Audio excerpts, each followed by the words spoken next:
How's it going, everybody? Bryan Alvarez here on Wrestling Observer Live. We are here every day, Monday through Friday, noon Pacific, 3 Eastern, Sundays, 3 Pacific, 6 Eastern. Got a lot of news to get into here today on the show, and yes, we will open up the phone lines, the text message line. Things are still building up, and the new year is kicked off, and there's not a whole lot of news going on. Although that should change tonight because we have AEW and NXT. They are both head-to-head, and they are both live. Obviously, there was no real NXT the last couple of weeks, and AEW they took a week off, and then last week they were back. They did a very good number, and NXT with their taped end-of-the-year show did not do a very good number, but I think that everything is going to be a lot closer this week with 2 brand new shows, lots of big matches announced for both shows. We'll give the lineups for those here tonight. But if you want to call to talk about anything on your mind, 1-800-878-PLAY, 1-800-878-7529, and the text message line 425-780-7566. My email, brian@wrestlingobserver.com. We'll do those as well.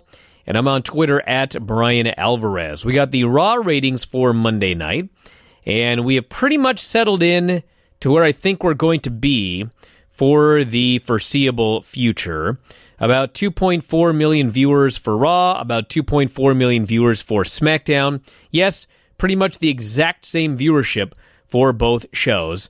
Obviously, the pluses of WWE Raw are that they are on Mondays, and the plus of SmackDown is they're on Fridays on Fox. Friday, not as good as day. Fox, a much better network. Monday's wrestling night. But yeah, 2.4 million people for both shows seems to be where we're going to be. We'll give you more details on the numbers for the show on Monday night. We've also got AEW revealing their top 5 roster rankings for 2020. We're going to tell you how the records are going to work in 2020, the change that they have undergone that we talked about last week, and more. So a lot of great stuff. Mike Sempervive is going to join us. You're going to join us on the phone and the text message machine. Back in a moment to kick it off, Wrestling Observer Live.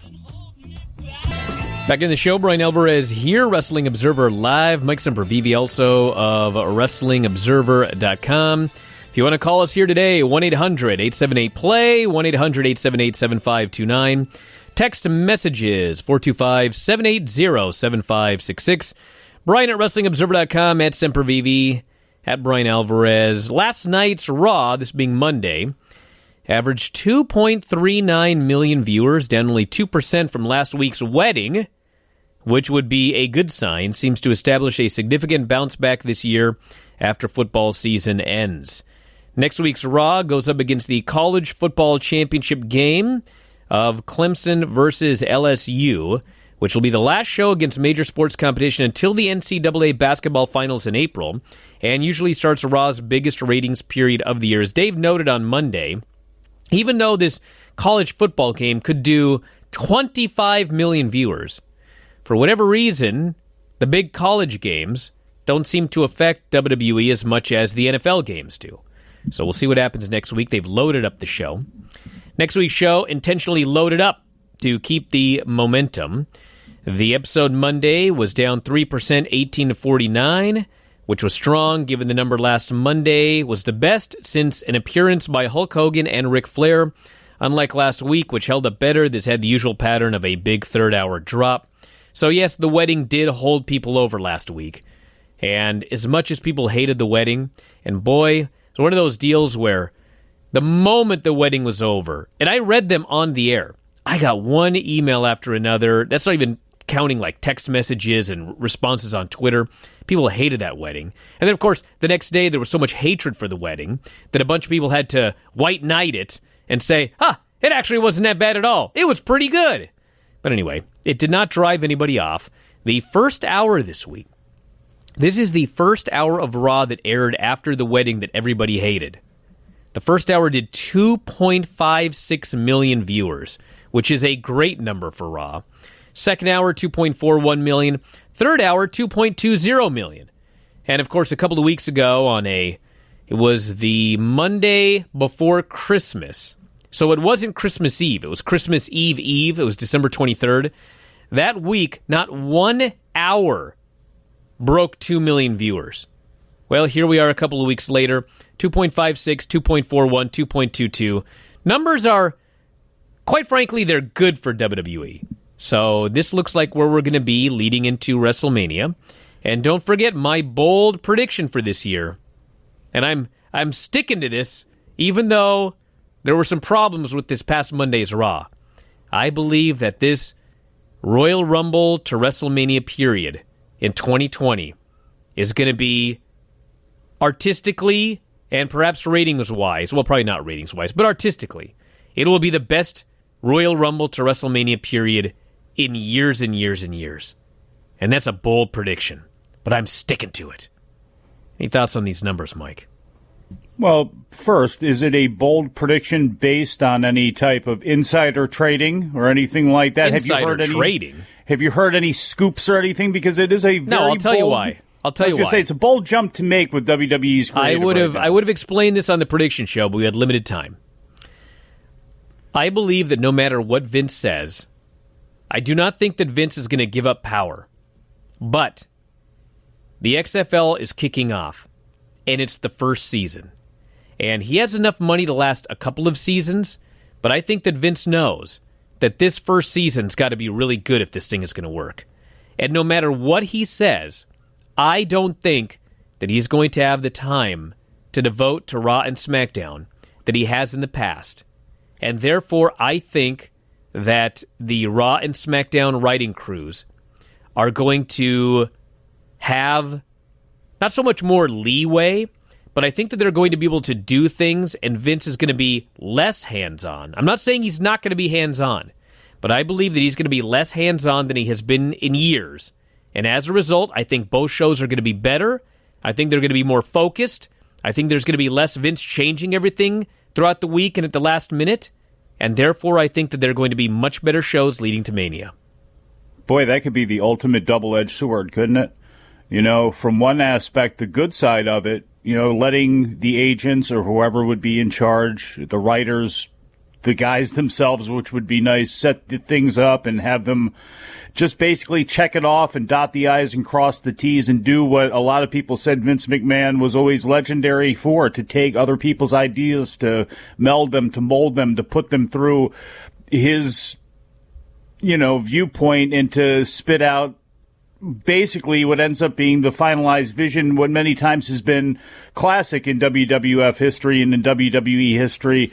The negative to that, I guess, could be things that are humming along pretty good. If he feels as though because the XFL had a bad weekend and now we get to Monday afternoon and we've got things planned out and he just can't help himself but to throw his hands in the mix, in some ways it could be even more of a negative, because if he is pulled away with the XFL stuff too much, which in February everything begins, I don't know. That could actually be a negative. It could work out in the other way as well, too, if, you know, what we've seen over the past couple of months, if he decides to mix things up, and that's what we end up getting. Well, listen, if Vince gets more involved, my prediction is going to fail. So my prediction is entirely based on him being less involved in the Raw and SmackDown products. Oh, yeah, but your prediction actually is really more of a...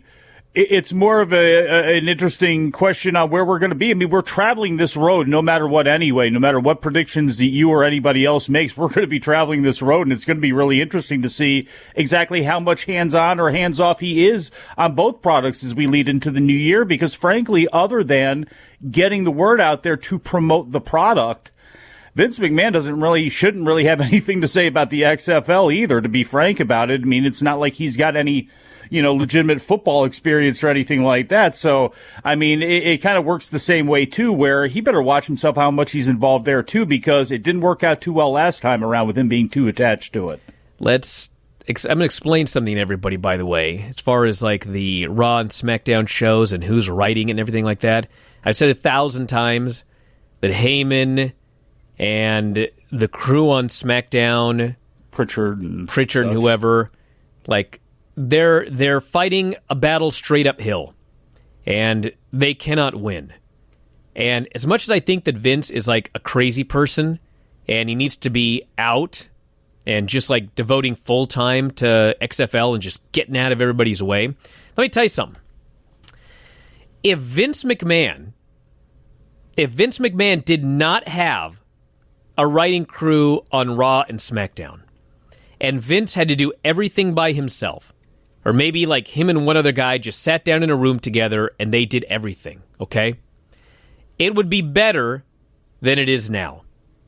If Paul Heyman had 100% control over Raw, and Pritchard and whoever else had 100% control over SmackDown, it would be better than it is right now, okay? If either of these things happened. But what we've actually got is you have a crew on Raw and SmackDown that Vince is constantly getting in the way of. That's the problem. The problem isn't even so much that like Vince is out of his mind.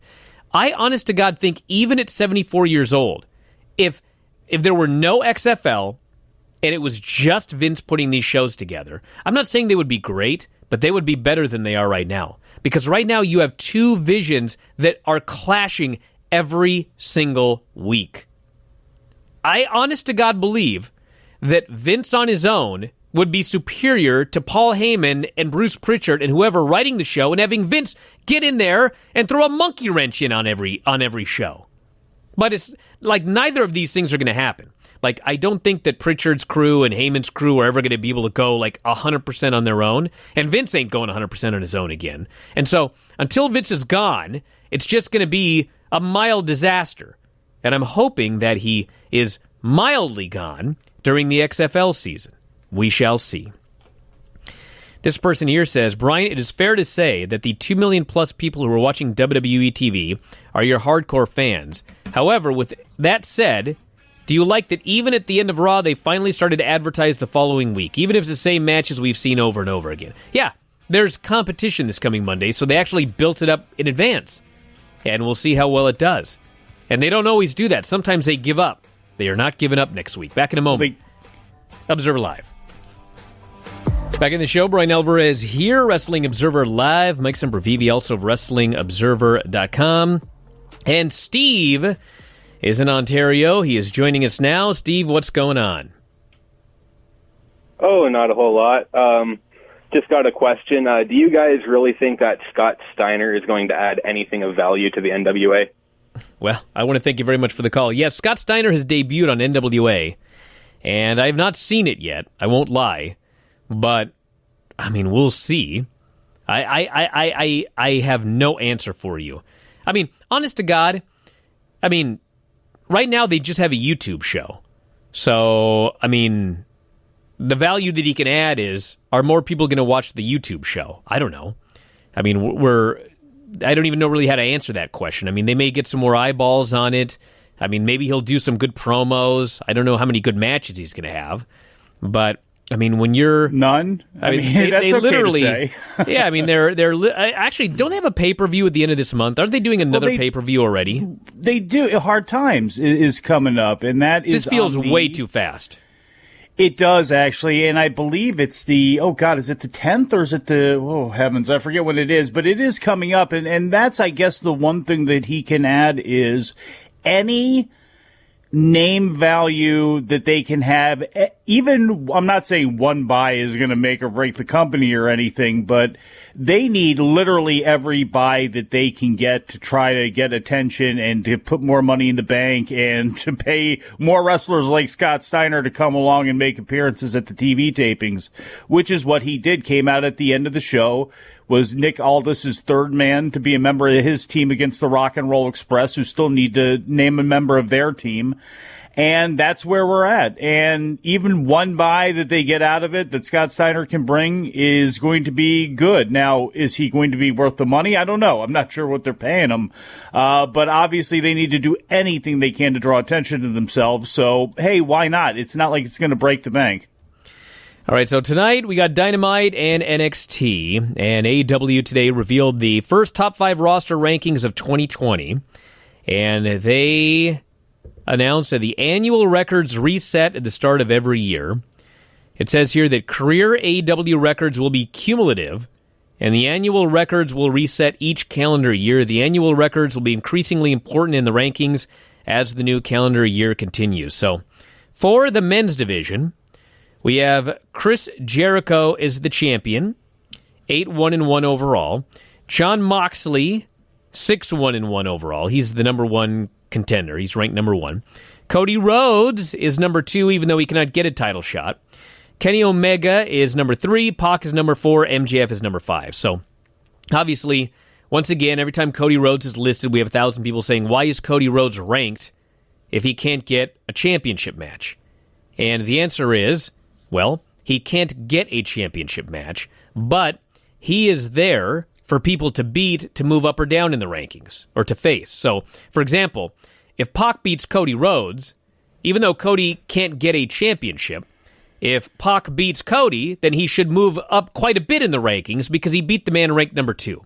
So, I presume that's why Cody is ranked there. And as other people have noted in real sports, I mean, teams that aren't eligible for championships still get ranked. So, there you go. You see in college sports all the time. A team gets put on probation for whatever reason. A university's on probation, and they can't win the Pac-12 or SEC championship, but they still have the ability to be ranked. And to me, it makes sense. But then again, I'm a sports fan, but it's been around for a while. I mean, if any secondary title comes along, Cody is still in the mix for it. Wrestling other people of high caliber, Cody is still involved in it. So, yeah, I mean, to me, it makes sense. Just because you can't get a title shot. Now, 5 people couldn't get a title shot, and they happen to be ranked in the top 5, then that doesn't make a whole lot of sense. But, I mean, again, the ratings are what they are. The records are what they are. I'm not a big fan of the records at all. I'm okay with the ratings, even though I've seen this attempted and fail about a zillion times in pro wrestling over the years. They say they have a new spin with it. We'll have to see how it all plays out. But the records thing, it just, I don't know. I am still open to seeing how everything plays out. To me, it wasn't a whole lot of time last year to really judge it. Although, again, I really didn't like it. It draws too much attention to the fact that in pro wrestling, guys lose a lot because you run a lot of shows and somebody's got to win and somebody's got to lose. And I think there's ways to play up the aspect of real sport and the ways to play up real competition without always constantly reminding somebody of what their record is in title matches or in singles and tag matches. So for the women's division, we have Riho as a champion. Chris Statlander, number 1. Hikaru Shida, number 2. Nyla Rose, number 3. Awesome Kong, number 4. And Britt Baker, number 5. And this is one problem with the records, and maybe someone from AEW can explain this to me, but Chris Statlander is number 1. She got a 3-2 record. Awesome Kong is number 4. She has a 3-1 record. And she's 1-0 in 2020, and Statlander's 0-0. So, quite frankly, why is Awesome Kong not ranked number 1? Because she has a much better record overall and for the year. But and remember, she's not. Statlander didn't get the title shot because fortuitous booking. So, that's the reason. I think, didn't they basically explain that too? That's why they had to change around the match last week and turn it into what they did. Yeah, I mean, I don't know. It's just, I'm not a big fan of them. As we get to the tag teams, and here's a great example as to why, because everything gets all confused and thrown about, and there's just numbers everywhere. We have got the champions in the tag division, SCU, Santana and Ortiz, number 1, Young Bucks, number 2, Lucha Brothers, number 3, Best Friends, number 4, and the Dark Order is number 5. So there you go. Tonight on the show, it'll be Statlander versus Riho for the AEW Women's title, and Jon Moxley is going to reveal whether or not he is going to be joining Jericho's Inner Circle. My strong suspicion is he's not joining Chris Jericho's Inner Circle, but you know what? You never know. Let's go to Kyle. Possible, I guess, huh? Kyle in Winnipeg, what's going on? Hey, guys, I just want to make a late prediction that Dave Meltzer is going to have a heart attack. Oh, get out of here. Why does that guy get through, Dom? I'm blaming you on that one. I banned that guy. All right, so Mercedes Martinez signed with WWE. Dave Meltzer has confirmed that Martinez has been signed to a contract. So Kellen Sensor reported the news yesterday. We heard about this a couple of weeks ago. She's been a staple of the independent women's wrestling scene for nearly 20 years. She started in November of 2000. So she is one of the most veterans in all of WWE right now. I guess probably second only to like Big Show, R-Truth, who Big Show probably... I don't know if this is going to happen, but like everybody's expecting he's going to the Hall of Fame this year, so I guess we'll find out. So yeah, she has signed, and there you go. Let's try a responsible caller here. Eddie in Myrtle Beach, you're on the air. What's going on? Yeah, unfortunately, it's Kenny in Myrtle Beach. Oh, Dom, what's going on here today, buddy? All right, go ahead, Eddie. Or Kenny, whatever your name is. Well, first, just a quick comment. I'm very excited for next week's Retro Raw Nitro review, simply because I now have confirmed that next week's Nitro is the one after Sid broke his leg. Yes. And I'm fairly certain that episode has a ton of very graphic replays of the injury, if memory serves. But I wanted to go back to something that you were saying earlier about Vince maybe taking a little more hands-off approach with the XFL launch approaching and everything like that. But I have to worry that if he does, and Vince has developed a reputation, especially lately, of not being willing to take a long view of things. He wants immediate results. We see that with these 3-week pushes, and somebody doesn't get over because they beat him like a drum, and, well, this kid can't get over, so we're just going to bury him from now on. If a couple of weeks into the XFL season, things haven't turned around, I worry that now, when the XFL inevitably fails, that he's going to want to get even more involved and meddle even more, and it's going to make things worse. Well, a couple of things here. First off, I mean, right now, everything is fine with WWE, so there's nothing that needs to be turned around. I mean, yeah, if you want to try to get the show up to 3 million viewers, but, I mean, they're doing totally fine as far as where they are now as compared to years past, and I think this Raw even did better than last year's Raw at this same time did. But anyway, there's no turnaround that needs to be done. So, if he steps away to the XFL and things stay stable, I mean, everything's fine. There's no reason for him to panic. Yes, the XFL may fail, but it's not like the first year. It's not like the original XFL, where they could do a big number the first week, fall, and like by the end of the season, the thing's dead. Like, he's got enough money. He's going to keep this thing going for a few years. So there's no immediate concern about the XFL failing and him like losing his mind and jumping in full steam into WWE again. So, yeah, anything can happen. I can't predict the future. I made one prediction, and we'll see what actually happens. I mean, you guys ever listen to the prediction show? Nobody gets anything right. Like, we had one guy who got a hit, and he got a hit because SmackDown happened to be moved to FS1 and do an ungodly, horrible number. But, like, nobody gets a hit. So we can make all of these predictions that we want about what Vince is going to do, how far he's going to step away, how the XFL is going to do, but we cannot sit here and go, well, you know, this thing's going to tank or the XFL is going to die. Who knows? Who knows? I think I might go to the first game in Washington. I take the boy, go up there, see the inaugural XFL game at Audi Field in Washington, D.C. They're playing, by the way, the Seattle Heat, or whatever the Seattle team's name is. I know it's not Heat. I know you're still upset about that, but you want me to pick you up some merch? No. Why would I want merch from that team anyway? I want Seattle merch if I'm going to get merch. Maybe because I just and I don't want XFL Seattle merch. Oh, yeah, just get you some generic XFL, just get you a big X hat or something like that. I was going to ask this question here, but I'll read it after the break. We should do a poll, like, what question am I going to ask? It's been asked a million times. Back in a moment. Observer Live. Back in the show, Bryan Alvarez here, Wrestling Observer Live. Mike Sempervive, also of WrestlingObserver.com. All right, so lots to talk about. First off, if you are heading to WrestleMania 2020 in Tampa, coming to you on Friday of WrestleMania weekend near Tampa, Ybor City, it's a special live edition of Wrestling Observer Radio with myself and Dave Meltzer. As we have done in the past, we'll be recording a Q&A session featuring your questions about anything to do with wrestling, MMA, or anything in between. There's also going to be a 1-hour pre-Observer Radio VIP meet and greet with the two of us, and we will also be selling a limited number of WrestleMania group tickets so that you can sit with fellow subscribers at WrestlingObserver.com. The meet and greet will start at approximately 10 a.m. local time. Show starts at 11 a.m. local time.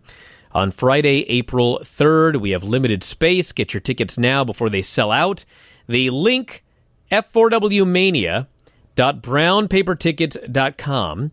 That is f4wmania.brownpapertickets.com. And if you can't remember that, you can go to my Twitter, at Bryan Alvarez. Hopefully you can remember that one. And I have a link up there right now where you can click on it and go right to that brown paper tickets page. We have the VIP Platinum, which is a meet and greet Q&A and WrestleMania ticket in the group section.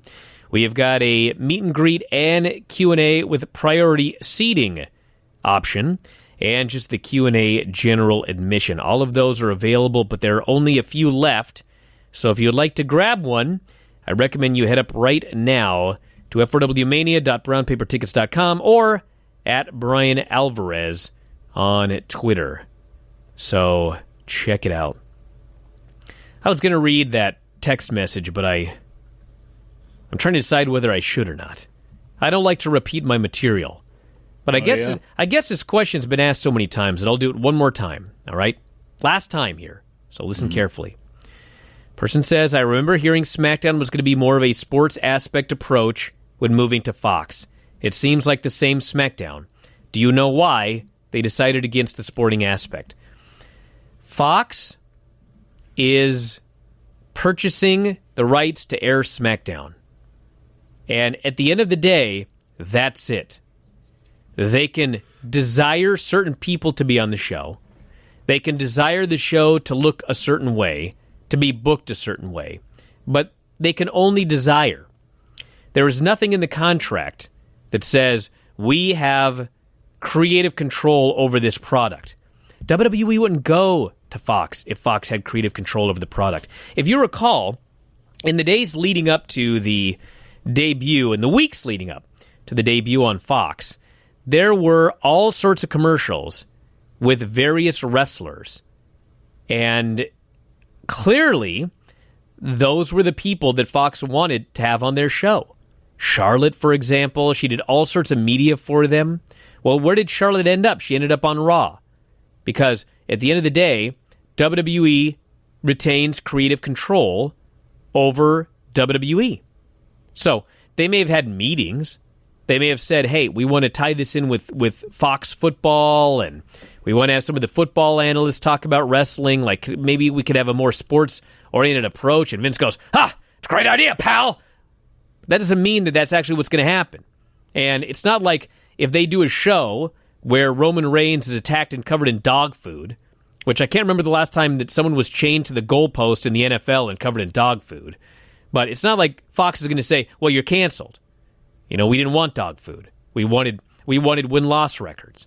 And instead we got Smackdown. I mean, that's what they paid for. Smackdown. So at the end of the day, that's the answer. Vince can put whatever he wants on SmackDown, and there may be some blowback, there may be requests, but at the end of the day, it's his show. They paid him for his show. If they wanted sports, they could have paid for AEW, but they didn't. They paid for SmackDown, so they're getting SmackDown. That's it. End of story. I don't know. No more asking that question, everybody. I don't think we had sports with AEW either. It's a wrestling show. You're getting wrestling, and all Fox wants is ratings, and all WWE wants is ratings too, as well as the money that would come with those ratings. So it's as simple as that.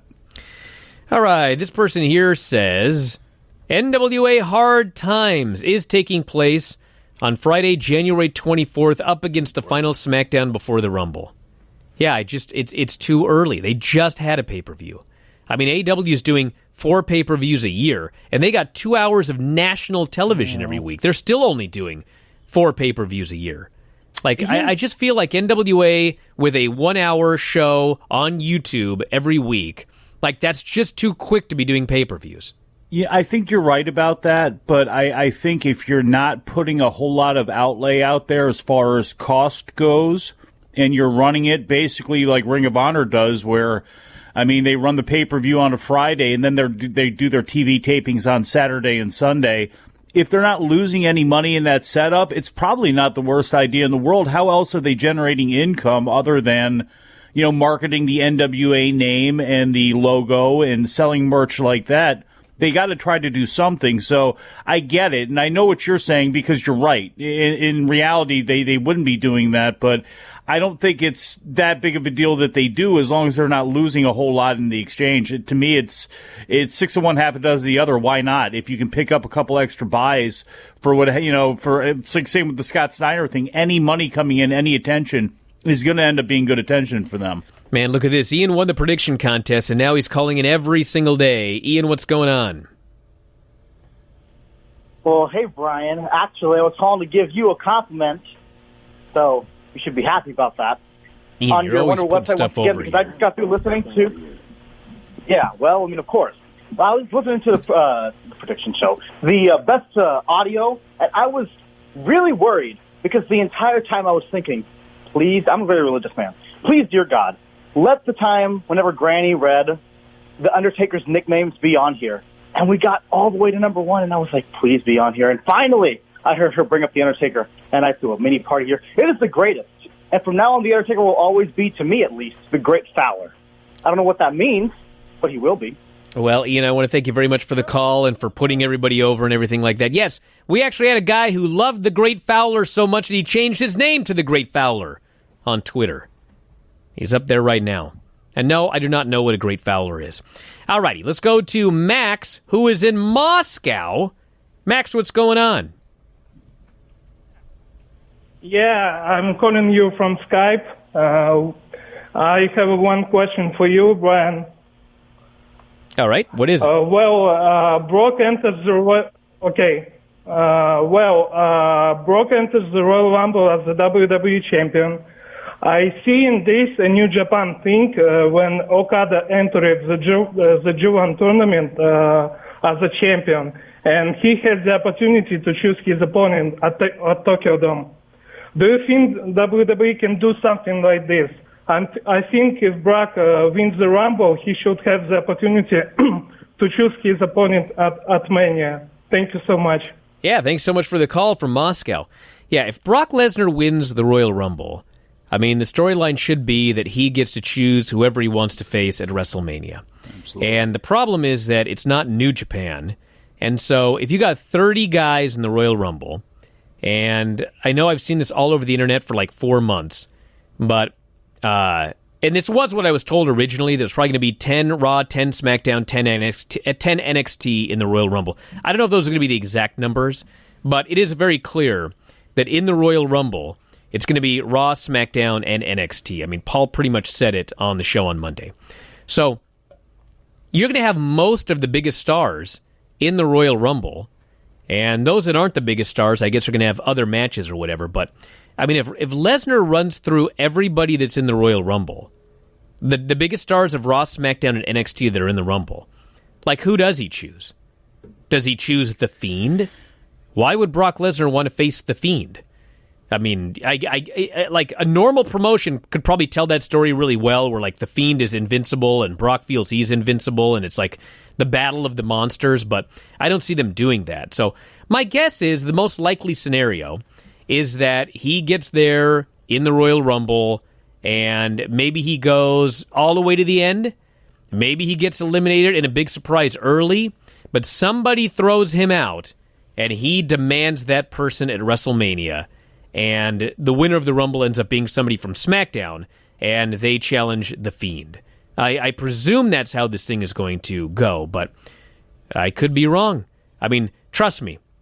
I'll tell you one thing about this, okay? And I don't know what it is, but this wasn't just done for something fun to do for the Royal Rumble. No. Like, whatever this is, they've got some sort of idea. They've got a big idea, because it is WrestleMania. It is the Brock Lesnar match at WrestleMania. He is their biggest star. This wasn't just something done to do something for the Royal Rumble. They've got some sort of big angle planned. And we're going to find out at the Rumble what it is.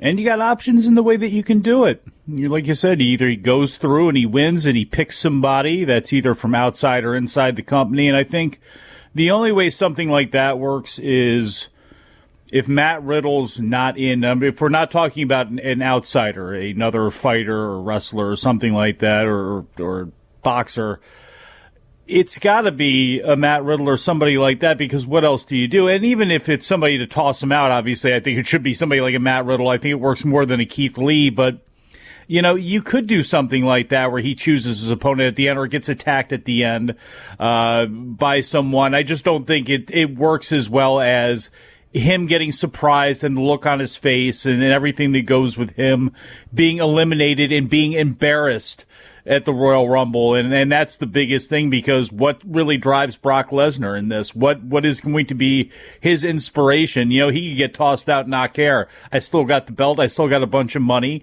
and you still come to me whenever you want anything. What's going to fire up Brock Lesnar? What's really going to get under his skin? And the best way you can do that is have him be completely embarrassed and get tossed by somebody like a Matt Riddle. And I don't know what the match is for Brock Lesnar at WrestleMania. I know you could fantasy book a lot of different scenarios, including like a Daniel Cormier one, which I think, you know, artistically would be a mistake, but it would get a ton of attention, you know, if it's him and a fighter. But I think him and Matt Riddle is probably the way you want to go. I don't know how Brock thinks about that, but I love that thought, and you got to get somebody over. You need to get somebody over for 2020, and essentially your year begins with the Royal Rumble and kicks off and goes into high speed, in theory, with WrestleMania. You want to try to make somebody, that would be a great way to do it. This person here says, there's a reason why somebody with more wins and less losses can be below somebody with less. In sports rankings, the quality of opponent determines where you are ranked. Like in college football or basketball, sometimes teams go undefeated and are ranked below teams that lost. Well, that's true. I mean, Awesome Kong has done nothing but win squash matches. And so her quality of opponent is, in fact, below that of Chris Statlander. So, yeah, but you know what? It's one of the worst banters that, you know, you can have in sports. And it's always great in that you can always debate something in sports. Yeah, is this person better than this person, and lists and all that sort of stuff. I don't know if it translates as well to wrestling, and I don't know if that's what you want one of your overriding features to be, is you start plucking off, like, which is Peter Avalon better person to beat than the guy who got embarrassed and joined the Dark Order. I don't know. I just think I'm still, again, I'm not a big fan of all this. Jaime, what's going on? Go quick.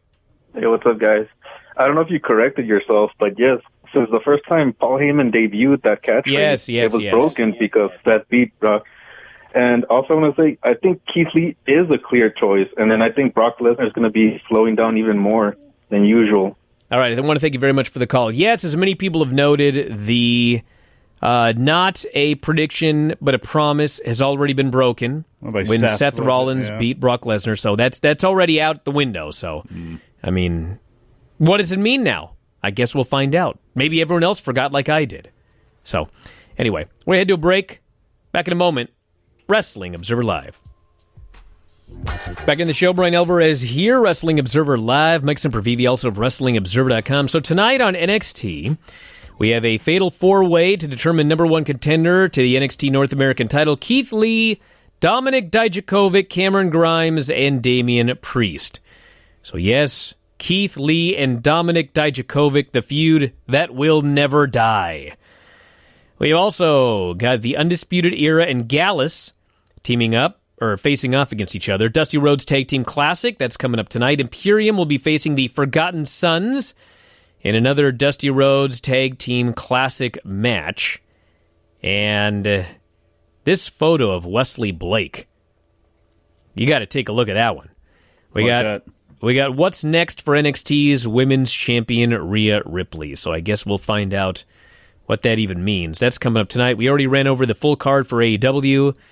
Tonight, we're going to find out if Jon Moxley is joining the Inner Circle. We have got the Chris Statlander Riho match for the AEW Women's title, as well as, I believe it is Hangman Page and Kenny Omega versus the Lucha Brothers, I believe is the match tonight. So a lot of great stuff coming up on both shows. Later on tonight, myself and Dave will recap everything on Wrestling Observer Radio. Dave's back. We did a show on Monday after Raw, and Mike and I will talk about it tomorrow, and then Vinny and I are reviewing it on the Brian and Vinny Show on Thursday night. I didn't even realize this, but when the Best of 2019 was posted, it was noted that we did 1,100 shows in the year 2019. Wow. So if you signed up as a subscriber to WrestlingObserver.com, we did 1,100 shows for you in 2019. That's an average of 3 a day. Wow. So you should sign up, everybody. WrestlingObserver.com. You won't regret it. We're out of time. Thanks, Mike, as always. Callers and listeners, even Dom, Wrestling Observer Live.